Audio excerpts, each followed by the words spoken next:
अच्छा बच्चों, याद है कल की कहानी? याद है कहाँ तक पहुँचे थे हम कल यहाँ तक पहुँचे थे कि बीबी फातिमा बिनते असद को उसने देख के चीख मारी और फिर बताया कि उनको खुदा जो बेटा देगा वो बेटा बहुत बहादुर होगा, वो सबको कत्ल करेगा, सारे जो उनके मुकाबले में आएंगे, रसूल खुदा के मुकाबले में आएंगे उनको कत्ल करेगा, सारे बहादुर उससे कांपेंगे, उससे डरेंगे। ठीक है, अब ये सारी बातें हो गई। तो जैसे ही ये सब सुना तो अबू जहल जो कुरैश का बहुत बड़ा सरदार था, ठीक है, जो अबू जहल ने आवाज़ लगाई कि भाई जल्दी से अभी मौका है, ये बीबी फातिमा बिनते असद भी यहीं पे, बीबी आमना भी यहीं पे और सुतै भी यहीं पे, इन तीनों को अभी कत्ल कर देते हैं। और चिल्लाया सबको बोला हाँ भाई फौरन अपनी तलवारें निकालो, उनको अभी कत्ल कर दो। जैसे ही आवाज़ सुनी तो सारे बनी हाशिम ने भी तलवारें निकाल ली कि ऐसे कैसे कोई कत्ल कर देगा, बीबी आमना और बीबी फातिमा बिनते असद को कोई हाथ लगा के दिखाए। अब इन्होंने तलवारें निकाली, ये लोग सबसे पहले सुतै के पीछे भागे सुतै को कत्ल करने के लिए, और अबू जहल ने बोला मुझे कत्ल करना है सुतै को। अबू जहल तलवार निकाल के सुतै को मारने चाहता था, जनाब अबू तालिब आए और अबू तालिब ने आके अबू जहल को ऐसी तलवार मारी, उसका सर फट गया, उसको खून निकलने लग गया सर से। वो जो है वो डर के मारे भागा पीछे कि भाई इससे पहले कि हज़रत अबू तालिब मुझे कत्ल कर दें मैं भाग जाऊँ। अबू जहल भाग गया और बीबी फातिमा बिनते असद और बीबी आमना जो है वो अब बता रही हैं। बीबी आमना कहती हैं कि जैसी तलवारें देखी ना मैं, तो मुझे खौफ तारी हो गया, मैं परेशान हो गई कि ये लोग मुझे कत्ल नहीं कर दें। तो अचानक जो है वो मैंने देखा कि आसमान से एक बंदा आ रहा है और उसके हाथ में आग की तलवार है, आग वाली तलवार है। नहीं ऐसा नहीं, तलवार है आग वाली, ठीक है। और जैसे ही वो आया ना, सब के सब बेहोश हो गए, सारी औरतें, सारे मर्द, जितने भी पूरे मक्का वाले आए हुए थे ना वहाँ पे, वो सब के सब बेहोश हो गए सब। बीबी आमना ने जैसे ही ये देखा तो बीबी आमना कहती हैं कि जो मुझे खौफ था उसकी जगह सुकून तारी हो गया, मैं सुकून से चलते चलते अपने घर में आ गई। बीबी फातिमा बिनते असद भी घर में आ गई, बीबी आमना भी घर में आ गई। अब जनाब अबू तालिब ने जनाब अब्दुल्ला रसूल खुदा के वालिद अपने भाई का हाथ पकड़ा और वो दोनों आए खाने काबा के पास और खाने काबा के पास आके बैठे। इतनी देर में उन सबको भी होश आ गया। तो उनमें से जिस बंदे ने कहा था ना कि भाई आप हैं बिल्कुल सही, आप बड़े हैं, लेकिन मुझे तो हैरत इस बात पे कि आप काहिन शैतान की बातें क्यों सुन रहे हैं।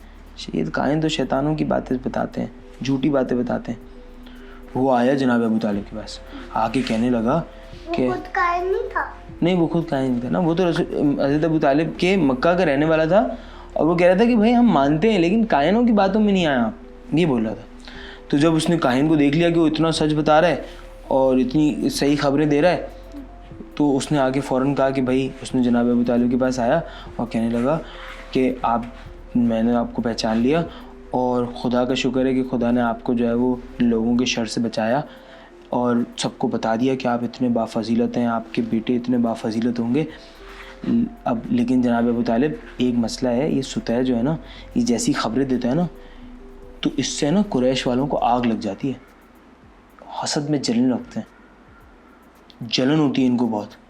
आप सुतै से कहें कि भाई ठीक है तुमने बता दिया, अब तुम चले जाओ यहाँ से, यहाँ पे रुको नहीं, क्योंकि अगर ये यहाँ पे रुका ना तो ये हर रोज़ खबरें सुनाता रहेगा कि जनाब रसूल खुदा आने वाले हैं, जनाब रसूल खुदा ऐसे होंगे ऐसे होंगे ऐसे होंगे, और जब भी बताएगा तो इन लोगों को इनको जलन होगी, इनको हसद होगा और ये कत्ल करने की कोशिश करेंगे। तो आप सुतै को कहें कि वो यहाँ से चला जाए।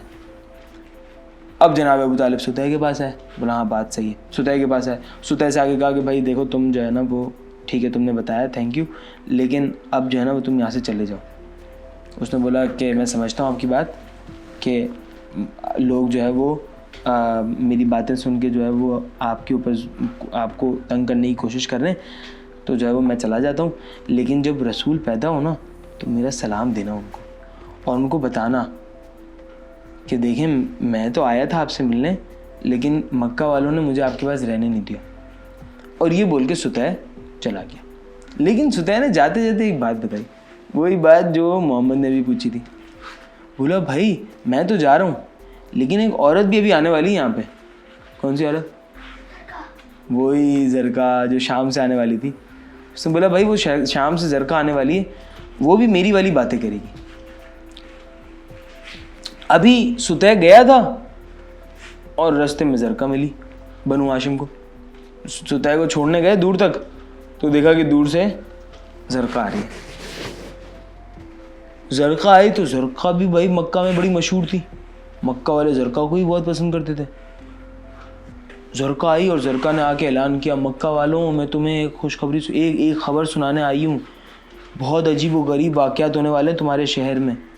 तुम्हारे शहर में एक बच्चा पैदा होने वाला है, वो बच्चा ऐसा होगा, उसका नाम मोहम्मद होगा, वो अच्छे कामों की तरफ हिदायत करेगा, बुत परस्तों को कत्ल कर देगा। उसका एक कज़न होगा और उसका कज़न जो होगा वो बहुत बहादुर होगा, वो सारे दिलों को मारेगा, वो बुतों को तोड़ देगा, वो जंग जो करेगा वो जीतेगा। उसका नाम अली होगा। जब सबको बताया तो लोगों ने फिर जो है वो बोला कि ये तुम क्या कर रही हो, ठीक है। और तो उसने बोला कि भाई मैं भी खुश नहीं हूँ उससे, लेकिन होगा यही, बात सच्ची है, इसमें कोई झूठ नहीं है। अच्छा, अब जो है वो ज़रका आई और उसने देखा जनाब अब्दुल्ला को देखा और जनाब अबू तालिब को देखा, तो उसको गुस्सा तो बहुत आया, लेकिन बर्दाश्त किया। और ना अब जनाब अबू तालिब के पास आई और आके कहने लगी, खुशखबरी सुनाऊँ आपको, आपका बेटा होगा जो जनाब अब्दुल्ला की बेटी की मदद करेगा, बहुत अच्छा होगा। आप लोग बहुत शरीफ लोग हो, आप लोग बहुत बाफजीलत लोग हो, आपके जो बच्चे होंगे आपसे भी ज़्यादा बाफजीलत होंगे, वो दुनिया में अदल व इंसाफ फैला देंगे, वो बुतों को तोड़ देंगे। सारी तारीफ़ें की। जनाब अबू तालिब बहुत खुश हुए, ठीक है, और खुश होकर उसको बोला कि अच्छा ज़रका ये बताओ कि तुम्हारी कोई ख्वाहिश है तो पूरी करूं। जब सरदार खुश होते हैं तो बोलते हैं भाई ठीक है आपकी कोई ख्वाहिश है तो बताओ। तो जनाब अबू तालिब भी खुश हैं, रसूल का जिक्र होता है तो हम भी खुश हो जाते हैं ना। तो जनाब अबू तालिब खुश होंगे कि नहीं होंगे? होंगे। वो खुश हुए, उन्होंने बोला भाई आप बताओ आपकी कोई ख्वाहिश, मैं पूरी करूँगा।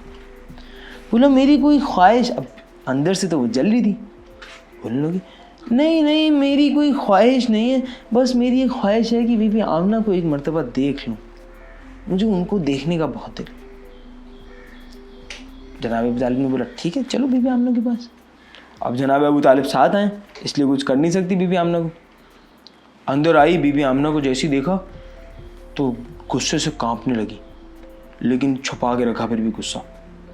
और बोला मुबारक हो आपको, आपको ऐसा बेटा होगा, तारीफ़ें की, मुबारकबाद दी और वापस आ गई। लेकिन दिल में ना ये ख्याल था कि बीबी आमना को नुकसान पहुंचाना है, बीबी आमना को कत्ल करना है। अब जो है ना वो कत्ल करने की कोई प्लानिंग कर रही है। प्लान क्या किया, अपनी है ना एक दोस्त बनाई, मक्का में एक दोस्त बनाई। किसको दोस्त बनाया पता है? जो बीबी आमना के ना हेयर कटिंग करती थी, जो बीबी आमना के बाल काटती थी ना, ठीक है, उनसे दोस्ती कर ली और उनके पास है ना, उनके पास रहना शुरू हो गई। उनसे इतनी दोस्ती कर ली कि उनके पास, उनके घर में रहना शुरू हो गई, ठीक है। और एक दिन जो है ना वो रात को जब वो उठी ना, जो बाल काटने वाली थी, उसका नाम था तकना, वो तकना उठी तो उसने देखा कि ज़रका जो है ना वो किसी से बातें कर रही है और बातें कर रही है कि तुम अभी तक कहाँ थे, तुमने बताया क्यों नहीं? तो बोला मैंने तो बताया आपको, अभी मैं आपको बता रहा हूँ, अब रसूल आने वाले हैं, कोई उनको रोक नहीं सकता, कोई उनको कत्ल नहीं कर सकता। तो नहीं, ये काहिन किसे जो जिन आते हैं ना, तो वो जिन आया हुआ था, तो उसको दिख नहीं रहा था कोई, लेकिन वो बातें करती हुई आवाज़ आ रही थी उसको, सिर्फ तकना को।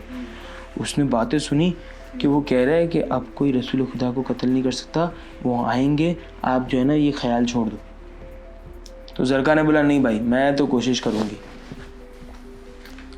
तो उसने बोला, जिन ने बोला भाई अगर आप कोशिश करोगी ना तो आप करो, मैं अब आपका दोस्त नहीं हूँ, मैंने आपको जो बताना था बता दिया, अब मैं आपसे दोस्ती ख़त्म, मैं आपके दोस्त नहीं हूँ, अगर आपको जो है मेरी बात नहीं माननी। बोला हाँ ठीक है, तुम्हें जो करना है करो, मैं तो कत्ल करने की कोशिश करूँगी बीबी आमना को। अब क्या हुआ, बीबी आमना तकना आई और जब सुबह हुई तो तकना आई जरका के पास। बोला तुम परेशान परेशान क्यों? तो उसने बोला कि आज जो है ना वो काम करते हैं। तकना ने वो सारी बातें सुनी थी जो हाँ। तो अब सुबह जब जरका आई तो जरका को बोला कि तुम परेशान लग रही हो। तो बोला कि हाँ परेशान तो हूँ, लेकिन एक परेशान यूँ हूँ कि मैं देखो पूरा अपना वतन छोड़ के आई हूँ, बहुत परेशान हूँ। क्योंकि असल में ना एक जो बेटा आने वाला है ना, वो बेटा ऐसा होगा वो हम सबको बर्बाद कर देगा। तो मैं बहुत परेशान हूँ, मैं अपनी ज़िंदगी बचाने की कोशिश कर रही हूँ। अगर तुम मेरा साथ दो ना तो मैं तुम्हें जो बोलोगे ना दूंगी, तुम्हारी हर ख्वाहिश पूरी करूंगी। और उसी वक्त है ना एक सोने के सिक्कों की पूरी थैली निकाली और वो थैली उसको उसी वक्त दे दी। अब तकना का जो है ना वो नीयत खराब हो गई। पैसे देख के नीयत खराब हो जाती है सबकी। उसने बोला यार एक बीबी आमना को कत्ल करने पे मुझे इतने सारे पैसे मिलेंगे, लेकिन परेशान भी हुई कि अगर बीबी आमना को कत्ल कर दिया तो अबू तालिब छोड़ेंगे? नहीं छोड़ेंगे। तो बहुत परेशान थी। बोला कि ये बहुत मुश्किल काम आप बोल रही हो, ये बनी हाशिम क्या करेंगे मेरा? बोला देखो अगर तुम मेरी कोशिश कर सको, मेरी बहन बन के मुझे बचा सको, तो मैं तुम्हें बहुत पैसे दूंगी। और जब अगर तुमने कत्ल कर दिया तो वो क्या करेंगे? वो बोलेंगे भाई ठीक है अगर तुमने कत्ल कर दिया तो तुम खून बहा दो, खून बहा यानी दियत दो कि भाई जो तुमने कत्ल किया उसके बदले में एक बंदे के कत्ल के जितने पैसे देने पड़ते हैं उतने पैसे दो। तो जितने वो पैसे बोलेंगे ना, जो खून बहा बोलेंगे, उस खून बहा का 10 टाइम्स 10 गुना ज़्यादा मैं दूंगी तुम्हारे लिए, और तुम्हें बचाने की पूरी कोशिश करूंगी। क्योंकि मक्का वाले भी मुझे पसंद करते हैं, ठीक है। और बीबी आमना को कत्ल करने की तो वैसे ही कितनी लोग कोशिश कर चुके हैं, यानी सब बीबी आमना को कत्ल करना चाहते हैं, तो हम सब मिलके तुम्हें बचा लेंगे। तकना ने बोला अच्छा ठीक है। लेकिन बोला करूँ कैसे कत्ल? बोले जब तुम बाल काट रही हो ना तो मैं तुम्हें खंजर देती हूँ, तलवार देती हूँ, एक छुरी देती हूँ, उस छुरी में जहर लगा हुआ है, वो छुरी सिर्फ टच कर देना, बीबी आमना के अंदर जहर चला जाएगा और बीबी आमना शहीद हो जाएंगी। जरका डर गई। तकना ने कहा कि चलो ठीक है मैं ऐसा करूँगी। अब क्या किया, उसने बोला कि अच्छा एक काम करना कि तुम जो है ना वो बनी हाशिम के मर्दों को, बीबी आमना के जो रिश्तेदार हैं उनको बातों में लगाना, अपने किसी काम में जो है ना बिजी कर देना। बोला ठीक है। ये प्लानिंग कर ली उन्होंने, ठीक है, कि एक दिन मशगूल रखना है और वो जो है वो बाल काटते हुए छुरी से बीबी आमना पे हमला कर देंगे। अब क्या हुआ ये आपको पता चलेगा अगली कहानी में, ठीक है।